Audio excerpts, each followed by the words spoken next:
우리가 지난주 또 그 지난주 예수 그리스도께서 이 땅에 오셔서 인류의 죄를 대신 지시고 십자가에 달려 죽으셨으며 또한 부활하시고 40일 동안에 이 땅에 계시면서요 한 10차례 정도 제자들에게 나타나 보이시게 됩니다.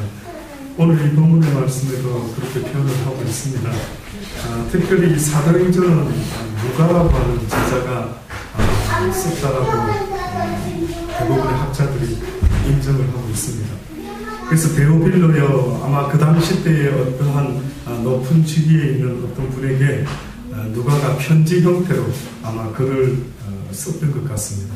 데오빌로여 내가 먼저 쓴 글에는 무릇 예수의 행하시며 가르치시기를 시작하신부터 그의 택하신 사도들에게 성령으로 명하시고 승천하신 날까지의 일을 기록하였노라.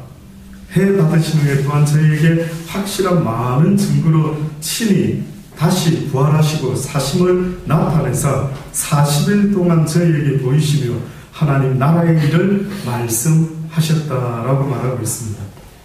그리고 사도들에게 주께서 뭐라 명령하셨느냐 하면은 사도와 같이 모이사 저희에게 분부하여 가라사대 예루살렘을 떠나지 말고 내게 들은 바 아버지의 약속하신 것을 기다리라. 그러니 예수님께서 사도들에게 마지막 분부하신 게 있다고 한다면은 너희는 예루살렘을 떠나지 말고 내게 들은 바 아버지의 약속하신 것을 기다리라. 예루살렘은 상당히 의미가 있는 도시입니다. 어떻게 보면 이 땅에서 하나님께서 한 곳을 지정하시고 모든 구속의 역사 사역을 시작하시는 하나의 장소로 하나님이 정하신 장소가 있다면 그것은 예루살렘입니다. 구포 3동이면 참 좋았겠죠. 예. 근데 죄송한데 구포도 아니고 덕천동도 아니고 그 어떤 것도 아닌 예루살렘이라고 하는 것을 하나님이 정하셨답니다.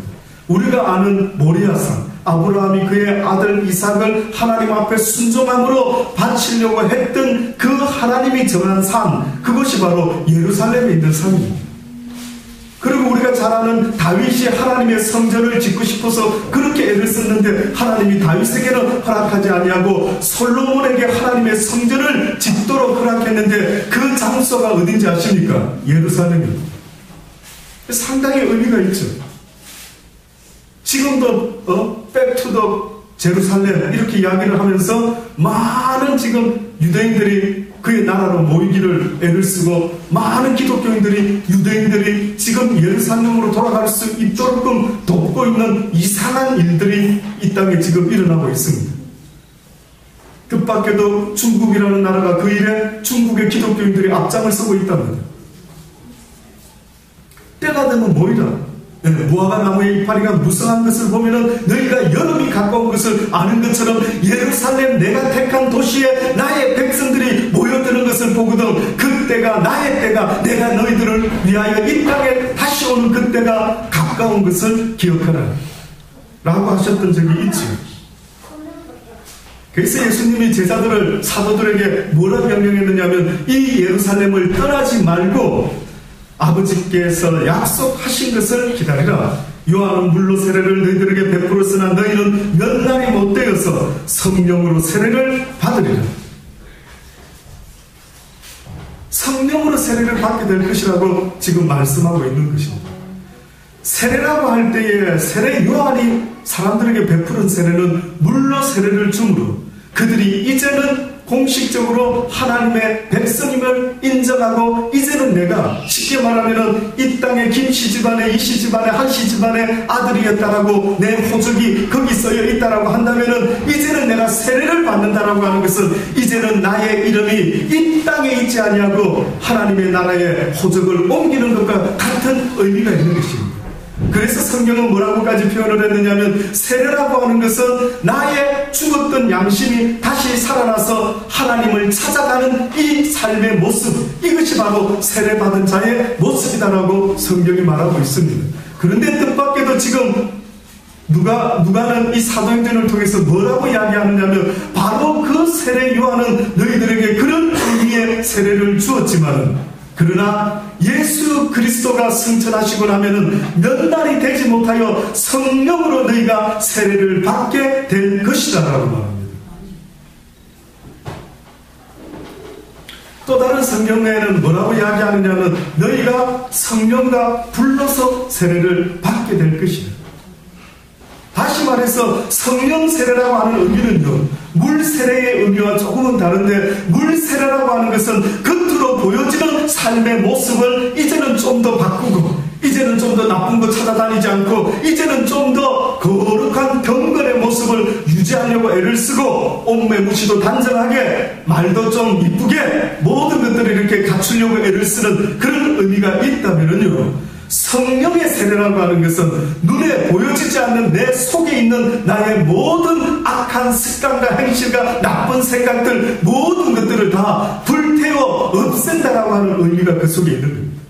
그래서 너희들은 나는 물로 세례를 주거니와 이제는 내 뒤에 오시는 이가 있는데 그는 성령과 불로서 너희들에게 세례를 줄 것이라.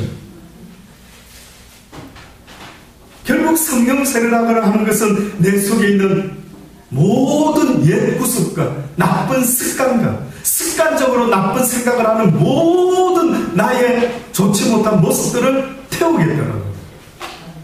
그러니 몇 날이 못 되어서 너희들에게 성령으로 세례를 받게 되게 될 것이다 라고 하는 것은 이제는 너희가 원치 아니하는, 또다시 말하면 하나님의 말씀을 배우고 나서 내 속에 나쁜 게 있구나, 이런 거는 나쁜 생각이구나, 이런 생각하지 말아야지. 시기와 질투와 욕심과 남을 미워하고 비방하고 남에게 나쁜 소리하고 하는 이런 나쁜 내 속에 있는 습관들, 내가 이렇게 살아서는 안 되겠구나. 그런데 이게 잘 안 되는 겁니다. 그래서 예수님이 좀 기다려라. 네가 그것을 싫어하느냐? 싫어합니다. 나의 이런 모습이 싫습니다. 바로 그 사람들에게 하나님이 성령으로 세례를 주겠다고 말씀하고 있는 거예요. 우리 학습 받았지 얼마 전에. 또 세례도 받습니다. 누가 학습을 받고 누가 세례를 받습니까? 이제는 목사님, 내가 세상에서 배운 사상과 노하우로 이 세상을 살아가지 아니하고 하나님의 말씀에 근거해서 이제는 내가 이 세상을 살아가기 원합니다 라고 결심한 사람들이 학습과 세례를 받게 되는 것입니다. 마찬가지로 목사님, 이제 이렇게 살려고 하는데도 잘 안 되네요. 이게 왜 이렇지요? 라고 할 때에 조금만 기다리거라. 몇 날이 못 되어서 네가 성령으로 세례를 받게 될 것입니다. 그래서 성령 세례를 받기를 어떻게 보면 사모하고 기다리라는 뜻도 되지 않겠습니까? 예루살렘을 떠나지 말고 보혜사 성령 아버지의 약속하신 것이 너희들에게 임할 때까지 너희가 나가지 말아라. 자칫하면 너희가 하나님의 말씀을 배운 것으로만 가지고 복음을 전하려고 한다면 너희가 힘이 없고 능이 없고 아직도 옛 습관에 사로잡혀 있는 그 모든 것들 때문에 너희가 하나님의 영광을 나타내는 것이 아니라 도리어 하나님의 영광을 가리우는 자들이 될까 힘이 두려우니 너희가 섣불리 나가서 전도하려고 애쓰지 말아라. 아무나 하는 게 아니다. 전도는 아무나 하는 게 아닙니다. 괜히 어줍지 않게 전도를 하겠다고 나갔다가 오히려 사단의 공격에 져버린다면 그 사람의 형편이 오히려 그 전도를 하고자 했던 그 결심 그 전보다 더 못한 일이 벌어질 수도 있게 되는 것입니다. 누가 사탄이 싫어하겠습니까? 전도하려고 하는 저 같은 사람 최고로 싫어하죠. 얼마나 저 같은 사람을 싫어하겠습니까? 그래서 복음을 전하지 못하도록 여러 가지 장애물을 만들어 내겠지만은, 그러나 하나님의 연단이라고 하는 것, 호주에 있으면서 지금까지 제가 배운 것이 있다면은 연단이었습니다. 풀무불에 넣어서 네가 세상의 어떤 고통과 고난 속에서라도 나 예수 그리스도를 전할 수 있는 전도자가 되기 위해서 너의 세상의 모든 것이 못 박혀 죽어라라는 것입니다. 그래서 성경은 우리에게 뭐라고까지 표현하느냐 하면, 너희가 십자가에 예수 그리스도가 못 박혀 죽었다, 육체가 죽었다라고 하는 것은 너희의 욕심과 너희의 정이 죽었다는 말입니다. 우리는 십자가에 달려 죽지 않았죠. 그런데 바울과 같은 사람은 뭐라고 말하느냐면, 예수 그리스도께서 십자가에 달려 돌아가실 때에 이미 나도 함께 내 육신의 욕심과 정을 십자가에 박아놓으라, 그렇게 말하고 있습니다. 결국 그 말은 예수 그리스도를 믿고 그와 함께 죽고 그와 함께 부활했다라고 하는 것은 이제는 내가 육신의 욕심과 육신의 정 가운데 살아가는 인생이 되지 않겠다라고 하는 말입니다. 왜 필름은 정이라고 말하는 줄 아십니까? 가장 예수 믿는 사람의 모습을 헷갈리게 만드는 육신의 본능적인 미혹이 있다면 그것은 바로 정입니다. 기독교인들도 때로는요, 착하게 살아야지 하다가 육신의 정 때문에 착한 것이 하나님의 말씀 앞에서 어떤 모습인지를 때로는 생각을 못하더라고요. 착한 것은. 목사님 그래도 기독교인은 착해야 되지 않겠습니까? 예, 착해야 되죠. 착하다라고 하는 의미가 뭔 줄 아십니까? 착하다라고 하는 것은 아니면 아니라고, 예면 예라고 말할 수 있는 그런 믿음의 절개의 모습을 성경은 착한 사람이다, 도무지 악한 것에 대해서는 NO 하고 오히려 오직 하나님의 말씀에만 YES 하고 살아가는 그 모습, 이것이 바로 성경은 착한 사람의 모습이라고. 근데 정이라고 하는 것은요, 육신이 우리에게 주는 아주 본능적인 어리석음, 다시 말해서 하나님 앞에서 가장 우리를 헷갈리게 하고 가장 우리를 넘어지게 하는, 그래서 불의를 NO 할 수 있어야 되는데 그놈의 정 때문에, 그놈의 정 때문에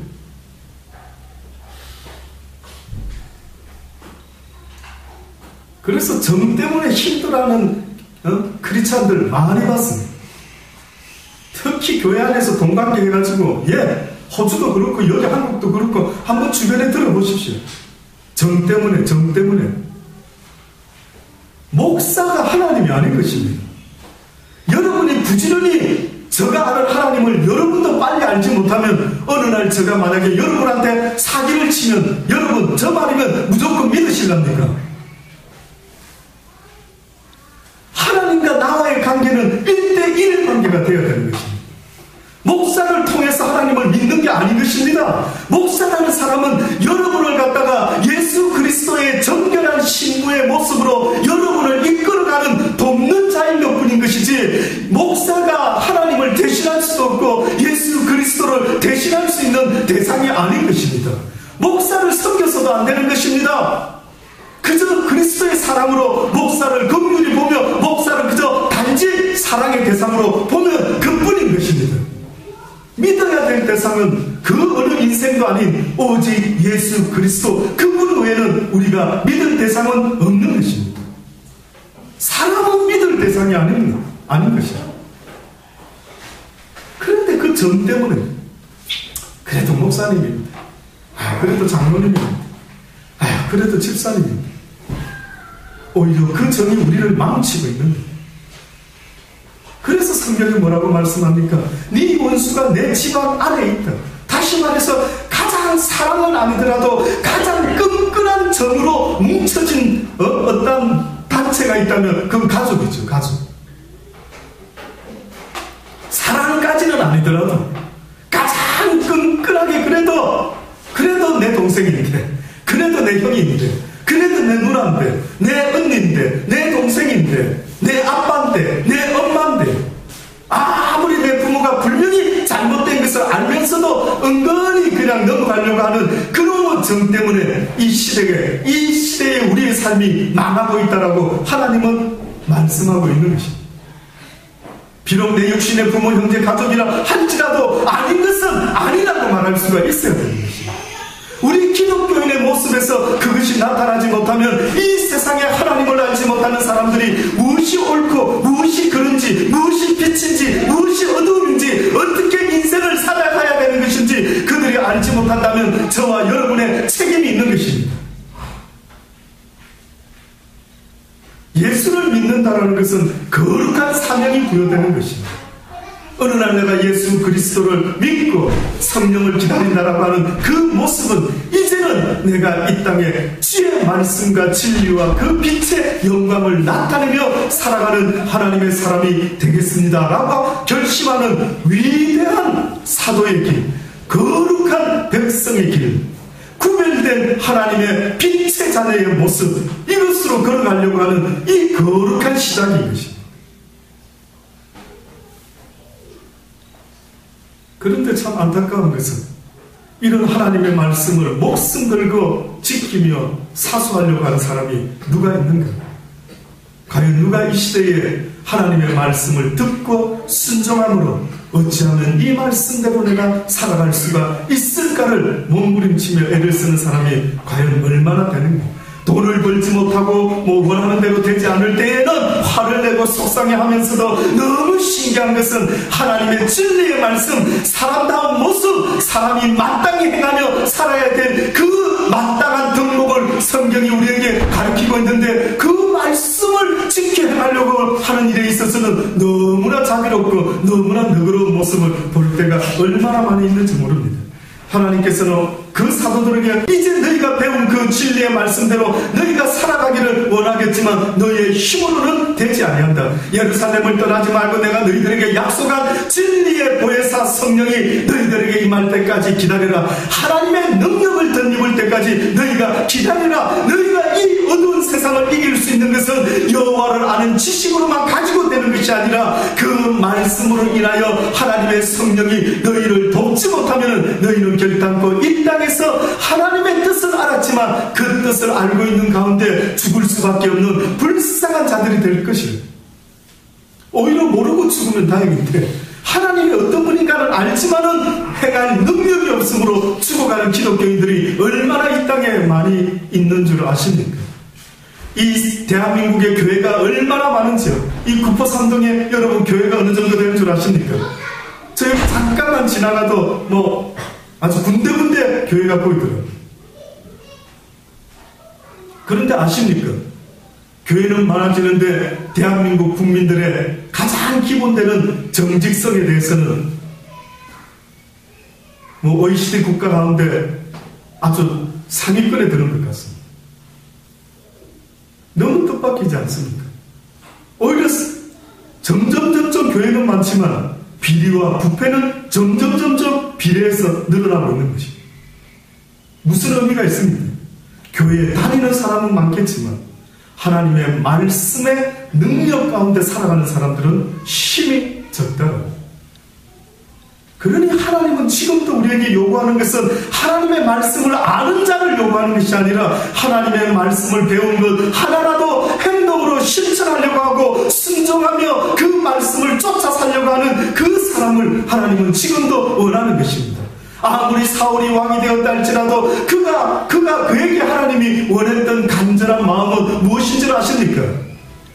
네가 하나님의 말씀에 순종하는 것이 수많은 수양보다 낫다. 수많은 재물보다 낫다. 네가 듣는 것이 수양의 기름보다도 낫다라고 말씀. 제발 그만 알아도 되겠다. 너무 알려고 하지 말고 우리가 깨달은 말씀대로 살아가는 자가 되기를 원한다라는 것입니다. 결국은 살 힘과 능력이 없어 어찌하면 좋지요 라고 죽어가는 기독교인들이 얼마나 많이 있는지요. 그래서 하나님께서 바울을 통해서도 뭐라고 말씀하셨느냐 하면은 누구든지 예수 그리스도의 이름을 부르는 자는 구원을 얻으리라고 했습니다. 왜 부르는 줄 아십니까? 왜 예수 이름을 부르는 줄 아십니까? 왜 아이들이 갑자기 지내다가 막 울면서 아빠 하고 우는 애들 왜 웁니까? 무슨 일이 생겼는데? 위급한 일이.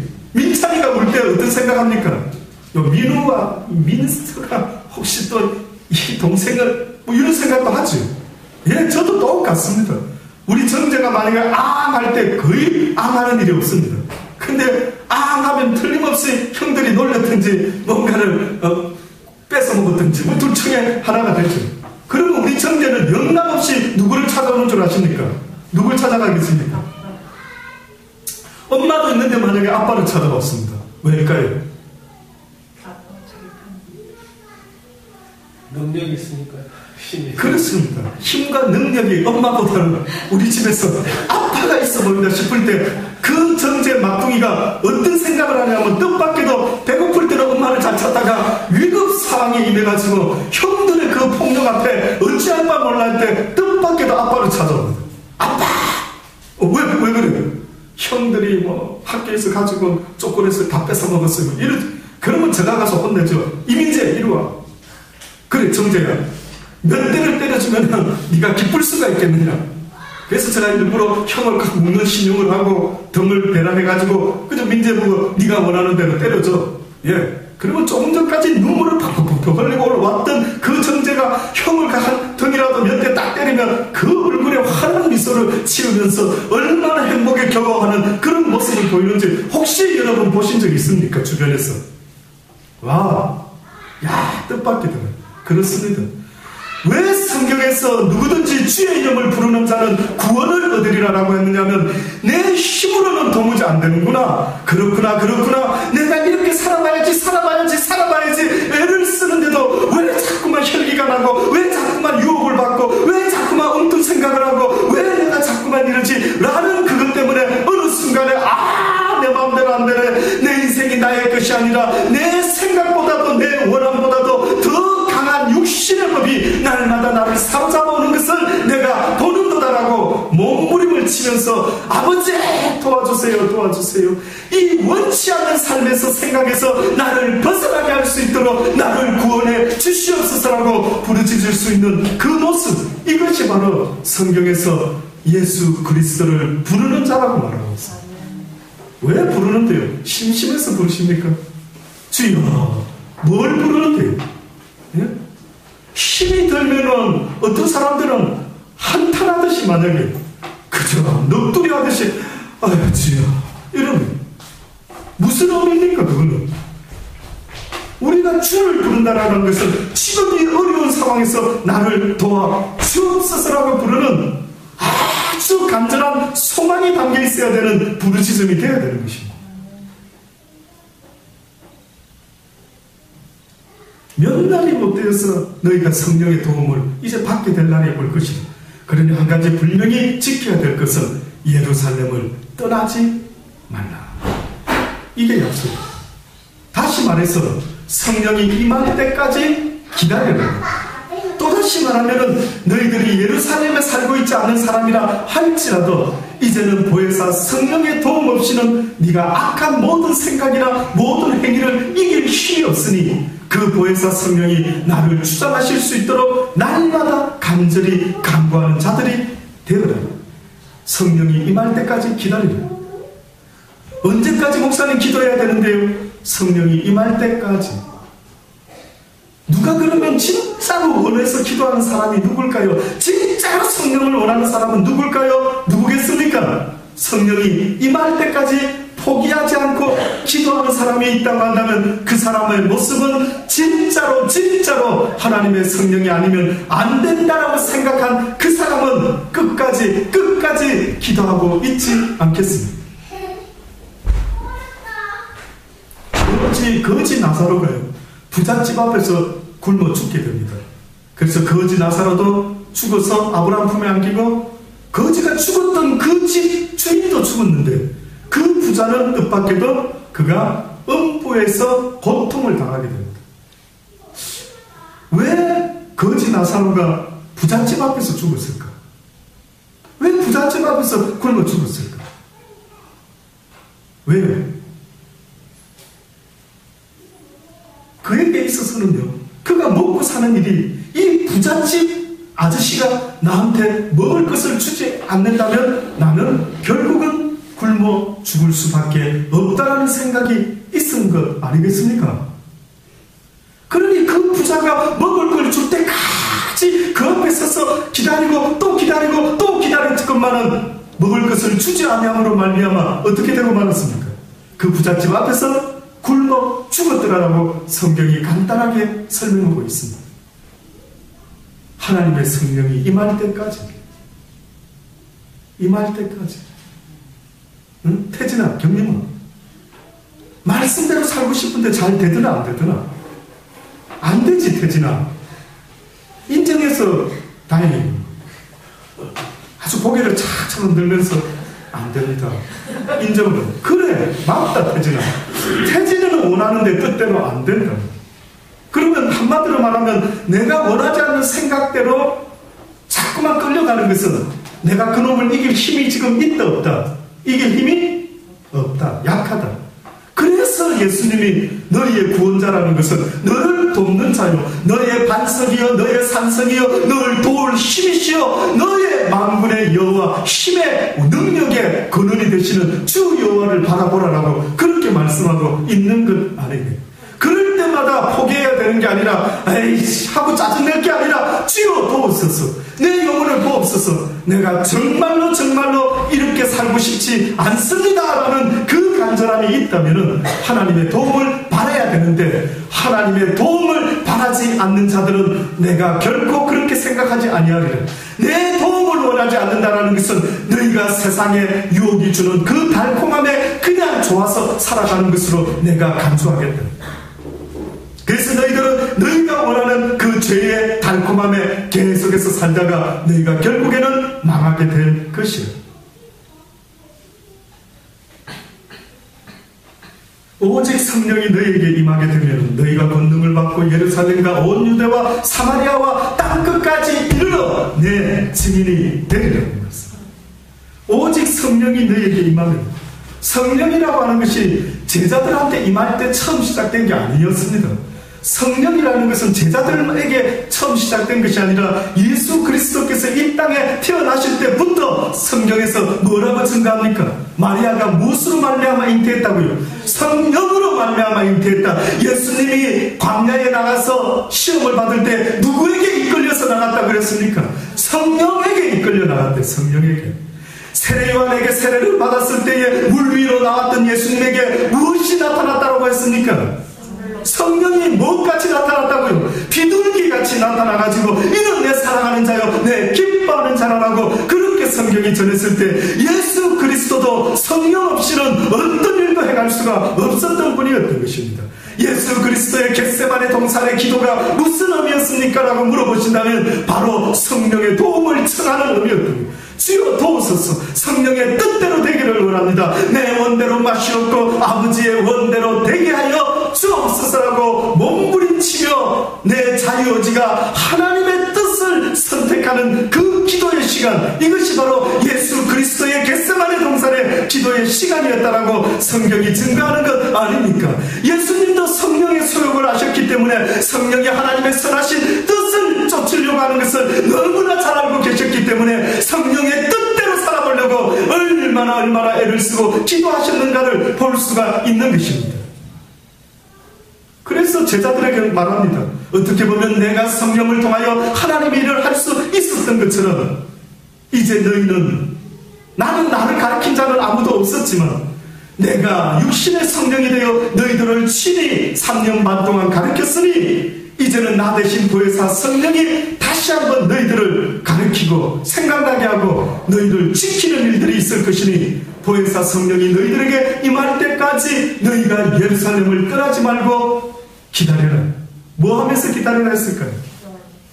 기도하면서. 또다시 말하면 성령의 너희의 기도 제목이 되기를 원합니다.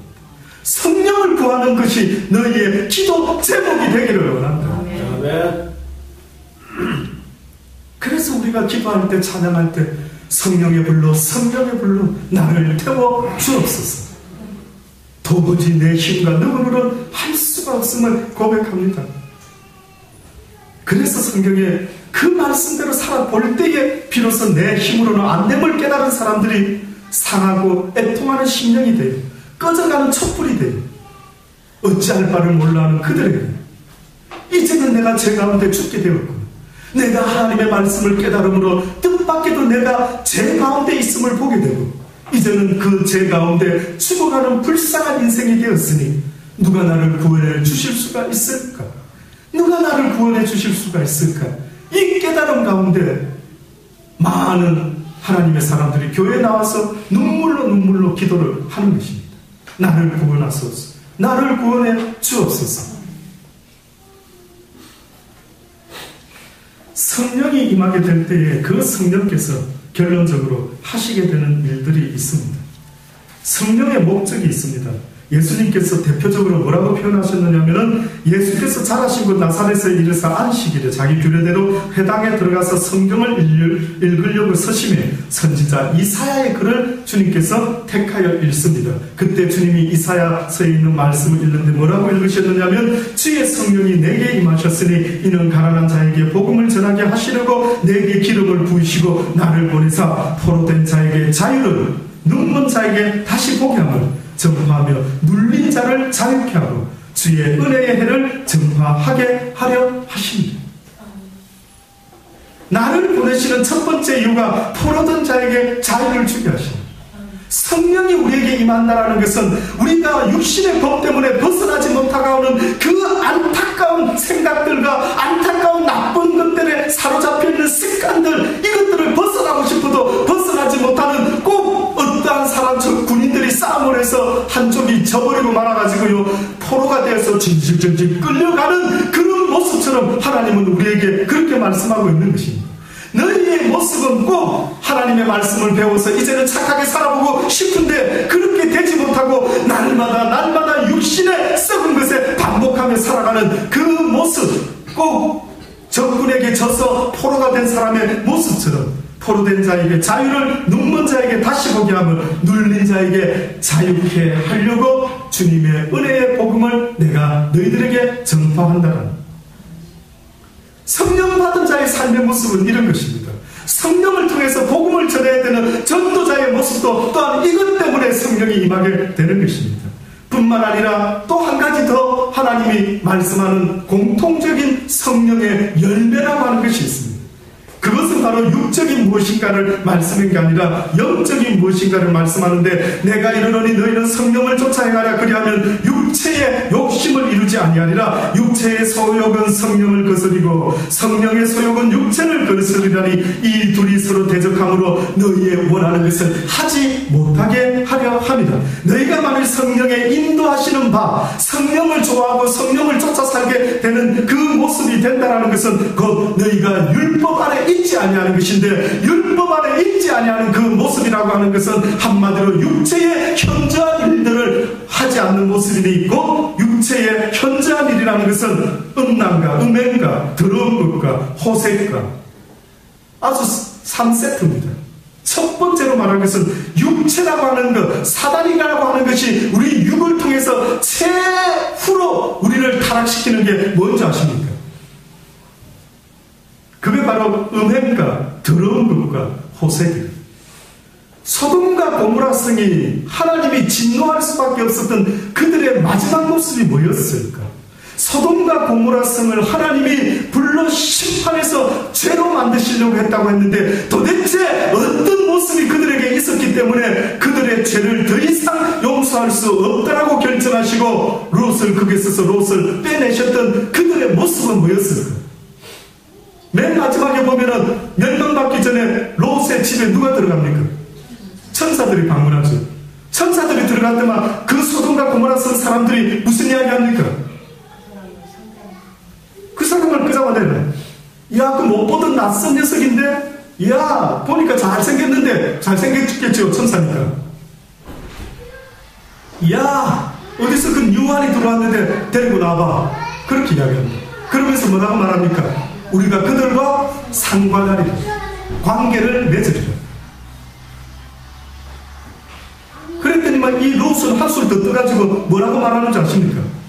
나에게 결혼하지 아니한 남자를 알지 못하는 딸이 있는데 이 딸을 너희들에게 줄 테니까 내 집에 들어온 손님에게 대해서는 상관하지 말아라. 그랬더니만 동네 사람들이 열이 받쳐가, 네가 뭔데 딴 데서 들어와가 우리 동네에 살고 있으면서 네가 우리의 재판관이 되려고 해? 이 자식이 이거 금방진데 라고 하면서, 야, 이거 너희들 다 나와 오늘 끝장 보겠어. 이제 이딴 짓을 하는 것입니다. 그때 천사가 롯을 방 안으로 들이면서 그들의 모든 사람들의 눈을 어둡게 하더라. 소돔과 고모라 성의 마지막 그들의 심판받기 전까지도 그들이 정신 차리지 못하고 있었던 삶의 모습은 지극히 타락한 육적인 간음이었습니다. 성경은 우리에게 정확히 두 가지로 말합니다. 육적인 음란과 오늘 말했던 것처럼 더러움과 호색이 있다라고 하는 것처럼 영적인 간음이 또 있다.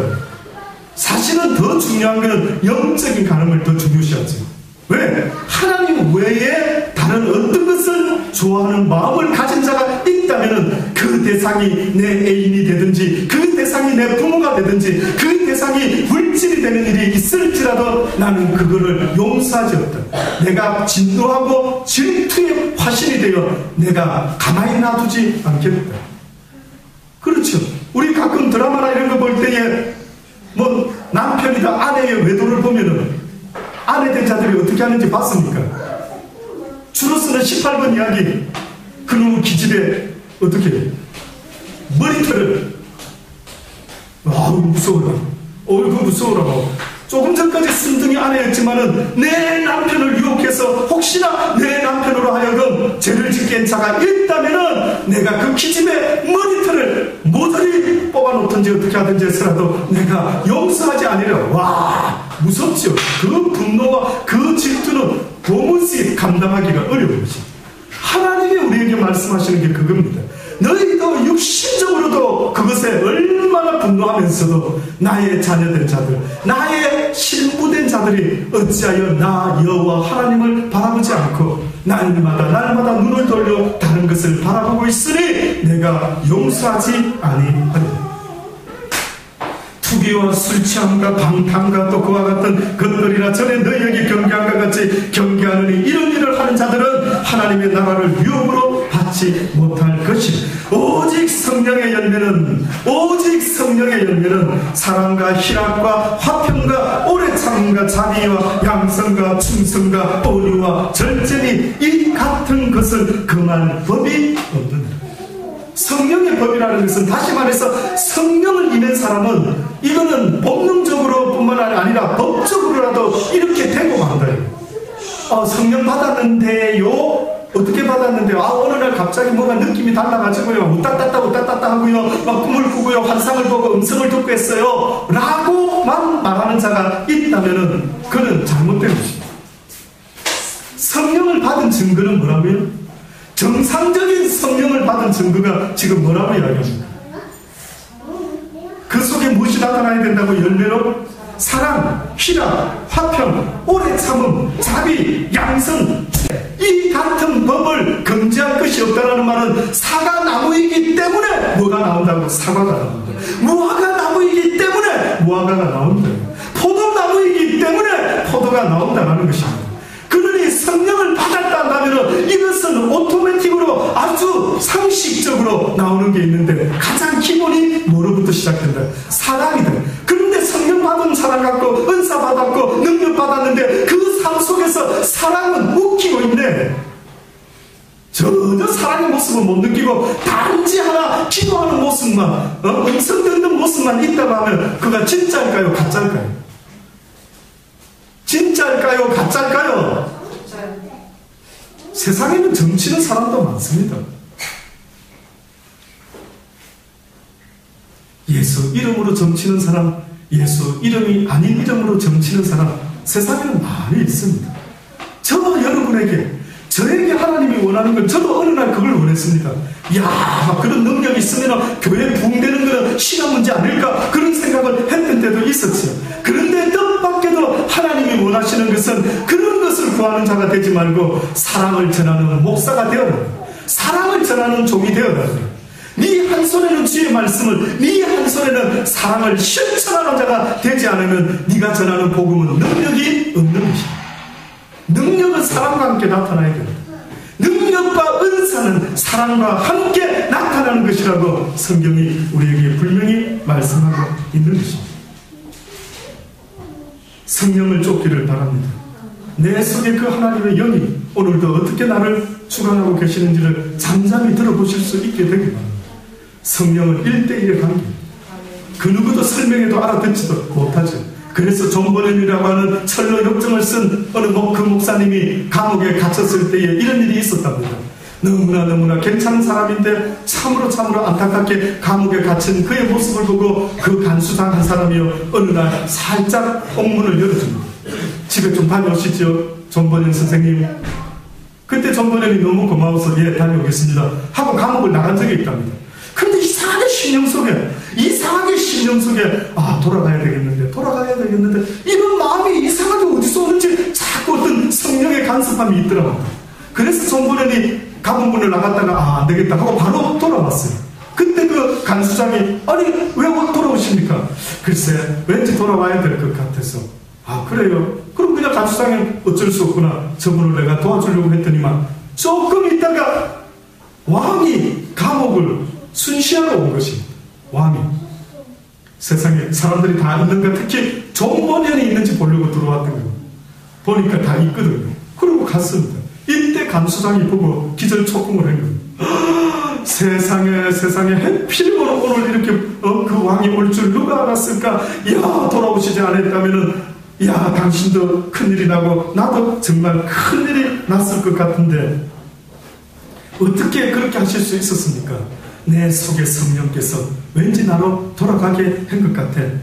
그때 그 사람이 말하기를 목사님께서 성령의 인도하심을 따라 행동하셨기 때문에 목사님과 제가 살게 된 것 같습니다. 이제 언제든지 목사님께서 가시고 싶을 때, 성령께서 가시라는 사인이 있을 때 언제든지 나에게 말씀하십시오. 그러면은 그렇게 내가 하기를 원합니다. 나도 그 성령의 뜻을 따라 살아보기를 원합니다 라는 말을 했다라고 하는 일화가 있습니다.